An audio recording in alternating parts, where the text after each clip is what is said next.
నేనే పునరుత్థానమును జీవమును. నన్ను విశ్వసించువాడు మరణించినా జీవించును.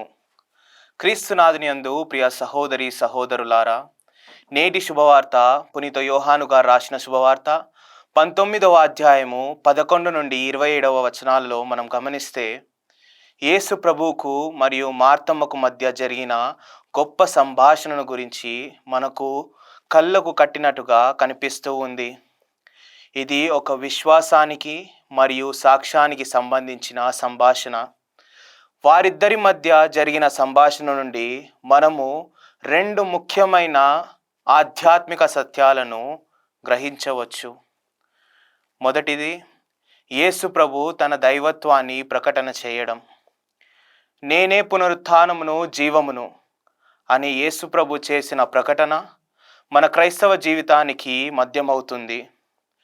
యేసు ప్రభు మరణాన్ని జయించినవారు, మన ఆత్మలను రక్షించి జీవమిచ్చినవారు. ఈ వాక్యాల ద్వారా యేసు ప్రభు తన దైవత్వాన్ని ప్రకటిస్తూ ఉన్నాడు. రెండవది, మార్తమ్మ గారి యొక్క విశ్వాసము. మార్తమ్మ గారు 2 సార్లు తన విశ్వాసాన్ని ప్రకటిస్తూ ఉంది. మొదటిసారిగా 21వ వచనంలో, ప్రభు, మీరు ఇక్కడుండినచో నా సోదరుడు మరణించేవాడు కాడు. మరియు రెండోసారిగా 27వ వచనంలో, అవును ప్రభు, లోకమున అవతరింపనున్న దైవ కుమారుడవగు నీవేనని విశ్వసించున్నాను. ప్రియ సహోదరి సహోదరులారా, మార్తమ్మ గారు చేసిన విశ్వాసము కేవలము మార్తమ్మ గారిదే కాదు, మనది కూడా కావాలి.